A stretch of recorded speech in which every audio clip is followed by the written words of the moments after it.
días. Soy Jorge Caballero. El día de hoy me toca tratar el tema de las industrias críticas y su recuperación, su capacidad de resiliencia, restaurarse al punto inicial antes de un incidente, antes de un ataque. Para ello, ¿qué es lo que debemos hacer? Tenemos que conocer, tenemos que saber quiénes son nuestros atacantes, tenemos que tener una visión completa para que en función a esto podamos desplegar, tomar decisiones y desplegar nuestras defensas. ¿Qué es lo que tenemos? Si observan estos mapas, en ambos casos ven gráficos muy semejantes. Puede cambiar la forma. Sin embargo, observamos los ataques terroristas de los últimos 45 años que han sido sobre las infraestructuras críticas, contra lo que sucede cada segundo del día contra nuestras infraestructuras digitales. Tienen el mismo poder destructivo, tienen la misma capacidad de afectación, con la diferencia de la cronología. Tenemos 45 años y tenemos cada segundo. La diferencia principal es la seguridad que le dan a los atacantes, a los agentes hostiles y la inmediatez de los ataques. ¿Qué es lo que se observa? Tenemos nuestras infraestructuras eléctricas, nuestro tendido eléctrico nacional. Normalmente esto se atacaba físicamente y tenemos una convocatoria hecha en Perú contra las infraestructuras. Esto fue en el año 2016. Trataron de detener el trabajo de varias empresas, varias industrias, todo mediante lo que es denegaciones de servicio. Tomando esa línea, el ataque cinético implica movimiento, implica desplazamiento de tropas o de personal, implica la logística para armar y construir explosivos, llegar al lugar y arriesgarse. Esta es una foto de lo que sucedía en los 80s, en los 90s, donde 3 o 4 explosivos en lugares puntuales dejaban desabastecida de energía a toda la ciudad. Toda la producción se caía. Ahora, eso mismo se puede lograr en segundos, desde un garaje, desde un Starbucks. ¿Por qué? ¿Qué es lo que busca un atacante? Controlar, destruir y degradar nuestras infraestructuras. Y ha cambiado el entorno físico, el ataque físico cinético, por el lógico. Y con el lógico se ha abierto un nuevo espectro, el cognitivo. Ya no solamente tienen el ataque por software, no les van a mandar una denegación de servicio, no les van a mandar un ataque con malware infectando o cifrando sus archivos, sino van a buscar la manipulación de la población. Con eso ya no solamente tienen que enfrentarse a los agentes convencionales, sino ponen a la población en contra de ustedes mismos, de tal forma que de pronto un pueblo que está cercano a una zona de servidumbre, las personas que viven en el perímetro de sus operaciones van a estar en contra de ustedes. Y eso se logra mediante la desinformación, la manipulación, lo que ahora se está mencionando como los fake news. Se generan ciertos rumores, se despliegan por los mensajes de texto, por las redes, y el éxito es cuando los pobladores, la ciudadanía, lo hace suyo. Y en ese momento llegan a presentarse incidentes como lo que vimos el año pasado, la toma de centros de operaciones, la destrucción de la propiedad de las minas, el intento de toma del aeropuerto, el intento de destrucción o de control de las infraestructuras críticas.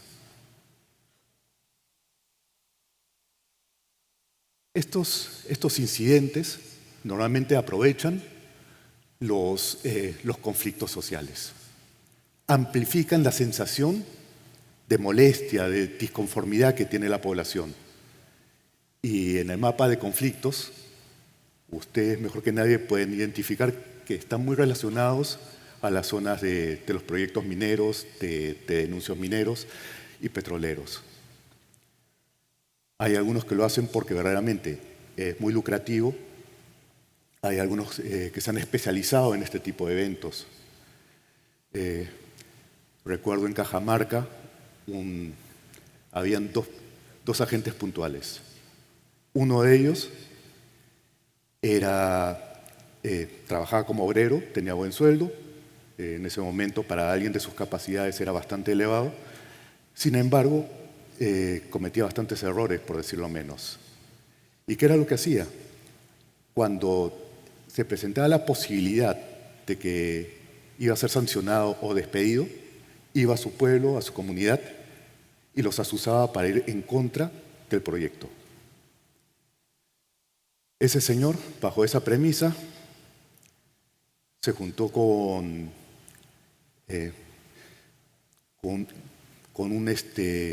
alguien que era religioso, pero con tendencia ideológica muy marcada. Este señor también consiguió una gerencia. De hecho, llegó a tener un salario bastante interesante. Y cuando se le trataba de interrumpir el contrato, generaba los disturbios. Y eso se mantuvo por un buen tiempo. Lo mismo sucedió con algunos del gobierno regional de ese entonces. ¿Qué es lo que sucede? Ya hemos establecido cómo puede moverse la población, cuáles son algunos problemas que se presentan, pero ahora tenemos el vector de las TI unidas a las OT, las tecnologías de la información unidas a las tecnologías de operaciones. Las tecnologías de información nos dan muchas ventajas, nos permite un mejor modelo de gestión, nos permite tener indicadores en tiempo real, nos permite optimizar nuestros procesos. Las OTs nos permiten el control, pero tienen necesidades distintas. Mientras que las TI buscan la confidencialidad principalmente, las OT buscan asegurar la disponibilidad de los procesos, la no interrupción de nuestros servicios. Y el tiempo es crítico. ¿Cómo nos pueden afectar? Una denegación de servicio implicaría retrasos en nuestras operaciones. Habrían distorsiones acumuladas en los tiempos de nuestras operaciones y eventualmente nos afectarían de forma severa o dañarían nuestros equipos.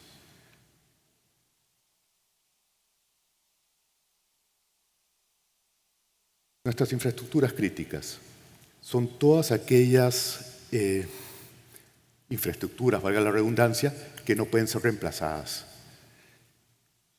Su operación es indispensable para la estabilidad y funcionamiento, continuidad del Estado y sostenibilidad en general del gobierno. Las infraestructuras estratégicas son todas aquellas que dan soporte a estas infraestructuras críticas.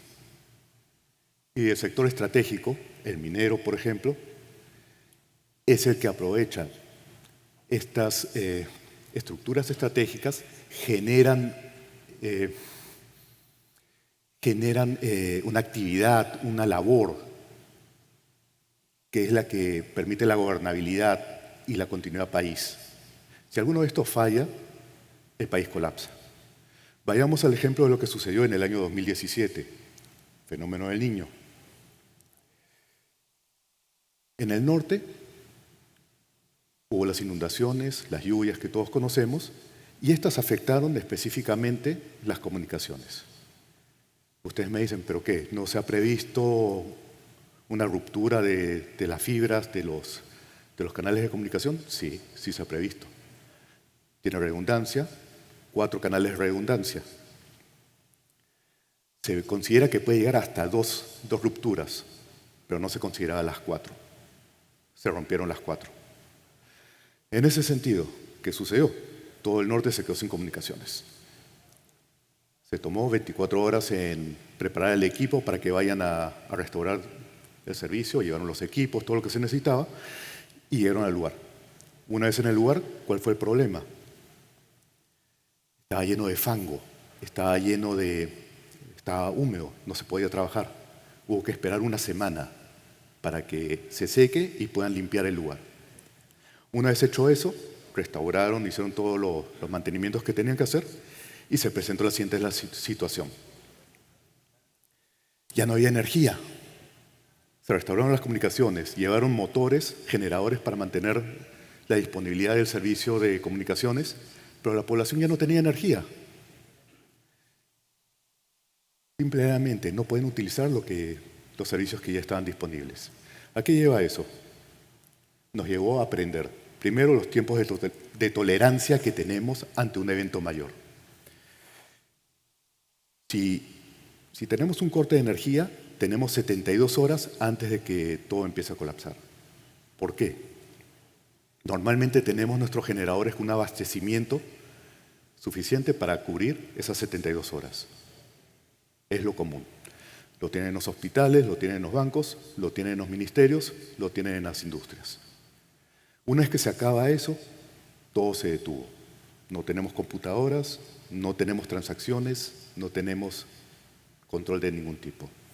Y es en ese momento cuando la población se pone en contra de nosotros.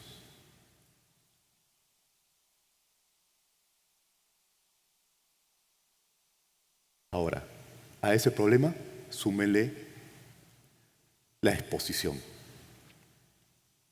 Si hacemos un escaneo en nuestras redes nacionales, y voy a entrar al detalle en un momento, encontramos que tenemos escritorios remotos, fallos conocidos de seguridad, acceso a los controladores industriales, entre otras cosas, con un escaneo rápido. Teniendo en cuenta nuestra población, que es de más de 30 millones de habitantes, la mitad prácticamente, poco menos de la mitad, 12.389.000, tiene acceso a Internet. Y tenemos activo de los 3 millones y medio, un poco más de 3 millones y medio IPs disponibles para todo nuestro país, tenemos permanentemente activas 126.000 conexiones. En base a eso, podemos observar que tenemos una sobreexposición de nuestros sistemas industriales. Todos nuestros sistemas de control están expuestos para que alguien desde un punto cualquiera eventualmente pueda acceder a ellos. Ese no es un problema local, es un problema regional. Desafortunadamente en toda la región se observa ese mismo comportamiento.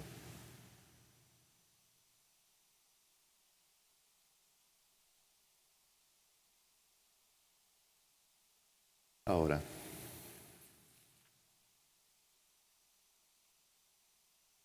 ¿qué otra cosa tenemos que conocer para podernos defender, para podernos recuperar? Tenemos que conocer a quienes nos atacan. ¿Por qué nos atacan?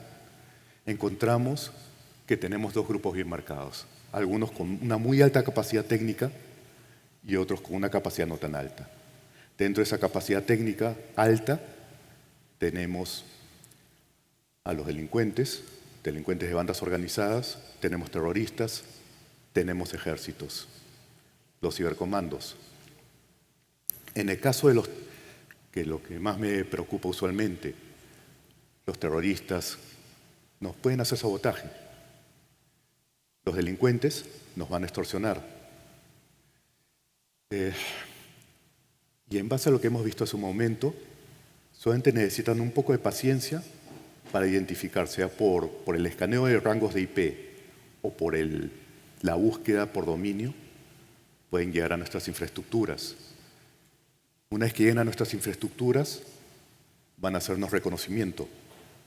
Y cuando nos hacen el reconocimiento, es cuestión de tiempo para que puedan acceder a alterar el comportamiento de nuestros controladores, de nuestros equipos, de nuestras operaciones en general. En el caso de los laboratorios, de las fábricas, consideren una caldera. ¿Cuánto tiempo tarda una caldera en encenderse?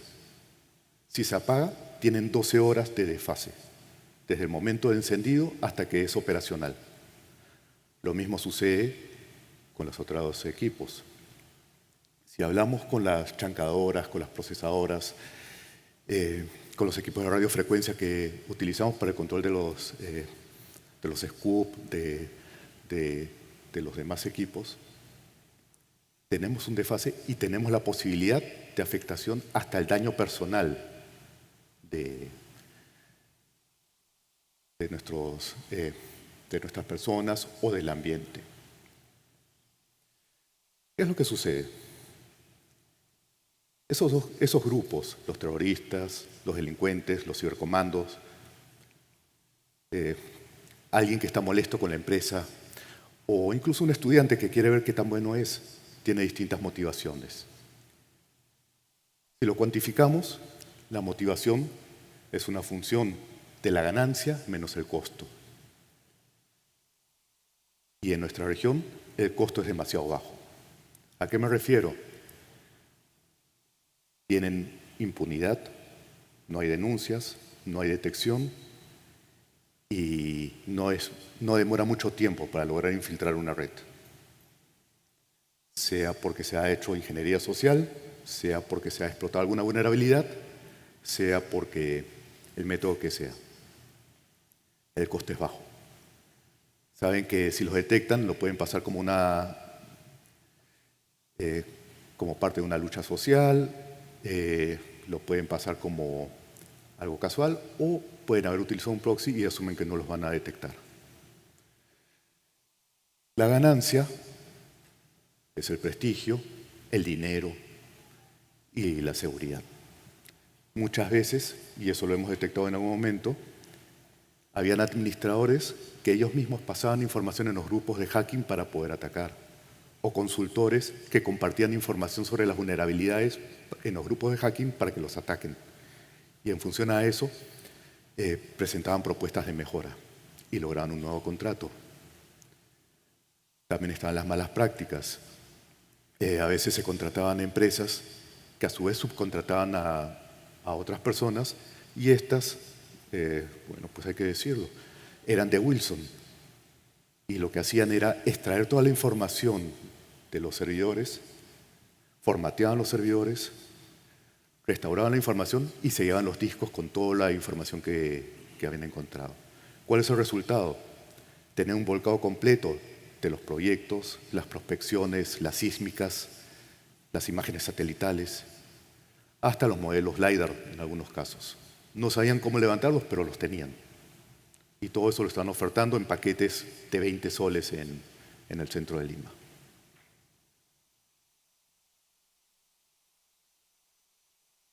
¿Cómo nos afecta? Esta es una encuesta del año pasado sobre el sector minero. Los ataques recibidos principalmente generan pérdidas financieras. Van a un daño reputacional, ahí es donde entran los ataques cognitivos porque lo explotan bastante bien, amplifican los efectos y generan desconfianza de la población para con las operaciones. Van contra la seguridad y la salud y el robo de propiedad. El daño contra la seguridad y la salud implica los daños ambientales, de pronto un desagüe demasiado agresivo que afecte los ojos de agua, las fuentes de agua de la población, o la polución del aire. Y con respecto al daño personal, llegan hasta el punto de la muerte. Esos son los que se ha levantado los datos que se han levantado en la encuesta mundial. ¿Cómo lo hacen? Principalmente el vector de difusión es el phishing, en cualquiera de sus formas. Phishing, smishing, etc. Ahora tienen una nueva forma, son más eficientes. Ahora utilizan la inteligencia artificial, generan más confianza en las posibles víctimas. Una variante que utilizan es el phishing mediante la distribución de USBs. Ustedes en más de una ocasión, al igual que yo, han ido a eventos, han recibido pendrive, han recibido discos, han recibido relojes inteligentes, ¿no? Y en algunas ocasiones son especialmente diseñados para objetivos específicos. En algún momento, en algunas investigaciones que hemos hecho, detectábamos que a ciertos oficiales les entregaban pendrive, tarjetas de presentación con USBs que estaban hechos especialmente para ellos. Estaban pensadas en que se inserten en los equipos para infectar a toda la institución. ¿Qué se encontró en ese momento? Que se descargaba, se inyectaba un payload que se conectaba al exterior, descargaba un paquete que era una aplicación Java que acopiaba toda la información disponible, la cifraba, usaba un proceso de esteganografía y empezaba a enviar fotos a distintas horas a puntos específicos. Eso le sucede a todos. ¿Cómo ha evolucionado el phishing en los últimos años? Dado que es el mayor vector de difusión, hemos pasado desde cantidades bastante pequeñas en el 2006, donde quizás recuerden, tenían los correos del rey de Marruecos, de Bill Gates, que les ofrecía compartir su fortuna, que les ofrecían con bastantes errores ortográficos, que dado que han observado su trayectoria y el tipo de personas que son, les van a hacer herederos de su fortuna o partícipes de sus empresas. Eso ha evolucionado, llegando a un pico interesante que fue el COVID, la pandemia. Cambió totalmente el volumen de los ataques, así como las técnicas que usan para los ataques. Ya no son correos que envían de forma masiva como spam. Ahora utilizan servidores especialmente depurados para que optimicen el ataque. ¿Cómo es eso? Un solo servidor sirve para varias empresas. En base al dominio que se conecta a ese servidor, les va a presentar el contenido. Se adapta al 365, al Office 365 o al Google Workplace o a lo que utilicen.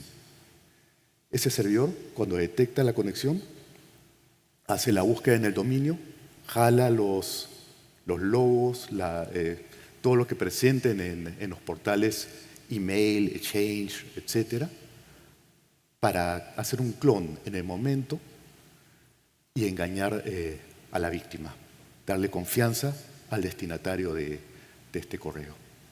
Una vez hecho eso, el usuario confía, pone sus credenciales y abrió las puertas al agente hostil. ¿Qué es lo que encontramos? ¿Cómo lo hacen? ¿Qué es lo que aparece? Esto corresponde a una de las campañas que hemos investigado. Hace poco relativamente, se empezaron a recibir estos correos donde se indicaba a los ciudadanos que tenían que actualizar, que ya podían actualizar su DNI del azul al blanco. E inducían a pensar que el DNI electrónico era un archivo que tenía que ser descargado. Ese DNI, cuando alguien presionaba el botón de descarga, llamaba a un autoextraíble, un ejecutable autoextraíble, que amablemente configuraba nuestro archivo host con todos los bancos que puedan haber, que consideraban adecuados estos delincuentes, y lo dirigían en este caso a javierAguilar.net. Nuestro archivo host se convertía en esto. Vemos los bancos que han cambiado. Esta fue una campaña que afectaba tanto a Perú como a Chile, y en este caso no importaba si nosotros digitábamos en la URL, que es la recomendación, la ruta para llegar a nuestro banco, o utilizábamos una aplicación instalada en nuestro teléfono o en nuestra PC, siempre íbamos a llegar a ese mismo servidor. Y en ese servidor nos presentaba un clon, tal como se los estoy explicando hace un momento, que simulaba ser la página del banco. ¿Qué sucedía en ese momento? Hacíamos nuestra transacción, estábamos confiados, vemos la URL en el campo de direcciones, vemos una página exactamente igual a nuestra entidad financiera, hacemos nuestra transacción, capturamos nuestro token hacían una transferencia hacia una cuenta específica y luego nos pasaban un ransomware, cifrando todo nuestro contenido. Nuestra principal preocupación en ese momento era recuperar nuestro contenido. Una vez que o formateábamos nuestra máquina o recuperábamos nuestra información, sea por backup o por el medio que sea, y volvíamos a entrar a nuestra página de banco, y ahí íbamos a la dirección formal, nos dábamos con que nos faltaba dinero en nuestra cuenta. El tiempo podía ser entre 2 días y 1 semana para percatarnos de lo que había sucedido. En ese momento ya la cuenta ya no existía y no había mucho por hacer. ¿Cuáles son los escenarios de ataque convencionales? El phishing, el uso de software de terceros. ¿A qué me refiero con software de terceros? Aplicaciones que han sido diseñadas y que no han sido pensadas para que sean seguras, o la descarga de aplicaciones o instalación de aplicaciones que no son seguras. En pocas palabras, software pirata, instalado en nuestras instalaciones y no han tenido un control adecuado. ¿Cuál es el problema que se presenta? Que tras la pandemia muchas veces estamos trabajando también con nuestros propios equipos en nuestra casa y muchas veces las computadoras que utilizamos son compartidas por otros miembros de la familia. Se han dado casos en los que hay lugares donde tienen hijos adolescentes que han instalado aplicaciones para jugar, lo que sea, descargadas de sitios no seguros. Las han craqueado y ese KMS extraía todas las credenciales almacenadas en nuestros navegadores y eran enviadas para luego ser vendidas en los grupos de hacking. ¿Qué sucede? Uno de los puntos de acceso, y que es muy difícil de detectar, es el ingreso con credenciales limpios, el ingreso limpio. Hemos encontrado que tenemos el acceso por robo de credenciales en base al uso de aplicaciones de robo, los stealers, o porque han vendido las credenciales. En los foros del mercado negro encuentran que ofrecen desde $25 a $7.000 por unas credenciales dependiendo de la empresa y el nivel de acceso que se tiene. Si estamos ingresando con credenciales limpias, la única forma que podemos detectar que nos están atacando es mediante herramientas de análisis de comportamiento para detectar las desviaciones que se puedan presentar y en función a ello tomar acción, sea automática o por medio de un analista. Otro punto importante es la explotación de las vulnerabilidades de la red. Vimos en las primeras láminas que con escaneos simples, con las búsquedas simples, muchas veces hasta pasivas, se pueden identificar muchos servicios que están expuestos. Estos servicios, una vez que son detectados, se trata de explotarlos. Y si hay un mal diseño, una mala protección, y el hecho de que estén publicados cuando no deberían de estarlo, induce a pensar de que no están bien diseñados, le permite a cualquier agente hostil ingresar, atacar y explotar cualquiera de sus vulnerabilidades para hacerse dueño de la red. El mejor ejemplo de ello son los protocolos SMB, muy explotado con Eternal Blue o cualquiera de sus variantes. Es una vulnerabilidad, básicamente estamos hablando del MS 17010 del año 2017, pero sigue siendo vigente. Y una vez que logramos encontrar un único equipo que tenga esa vulnerabilidad expuesta y lo hemos explotado, nos convertimos en dueños absolutos de toda la red, porque tenemos un acceso absoluto a ese equipo y desde ahí podemos ganar acceso a todas las credenciales, a todos los recursos compartidos y a todo lo que haya en nuestras instalaciones. Y el otro punto es el ataque dirigido. Los pendrive, las herramientas específicas, la búsqueda específica contra la SOTE, contra los gestores, los controladores. El mejor ejemplo de ello es el StuxNet, una herramienta especialmente hecha para poder atacar los generadores de energía. Ahora, ¿qué es lo que tenemos que considerar? Primero, que estamos en un entorno que no es seguro, por su naturaleza no es segura. Tenemos que saber que tenemos que salir de nuestra burbuja. Tenemos que ponernos en un, quizás no paranoico, pero sí tenemos que entender que somos vulnerables y que por lo tanto tenemos que adaptarnos, aprender y saber con quiénes peleamos. Una vez hecho eso, podemos llegar al siguiente nivel. Monitoreamos, identificamos. Primero identificamos qué es lo que debemos de proteger, qué es lo que tenemos que hacer, qué es lo que hacemos, qué es lo que tenemos que proteger, y tenemos que tener la capacidad de detectar para poder implementar controles de seguridad y gestionar nuestras posibles vulnerabilidades. En ese sentido, lo importante es tratar de anticiparnos a cualquier evento hostil, conocer a nuestros atacantes, conocernos a nosotros mismos para poder tomar decisiones en base a información o información objetiva para la compra, para el manejo de nuestras defensas. Sé que pueden haber distintos puntos de vista. Lo que les he plasmado el día de hoy es en base a la observación y a la investigación. Hay puntos que pueden ser más fuertes, hay puntos que pueden ser mejorados. Y bueno, el tiempo ha sido corto para poder explicar o tratar tantos vectores, tantas aristas que se pueden presentar sobre este tema. Espero haber generado algo de conocimiento y que les haya agradado lo que se les ha planteado el día de hoy. Quedo a su disposición para cualquier consulta, comentario o recomendación o cambio de punto de vista que puedan tener sobre el particular. Muchas gracias.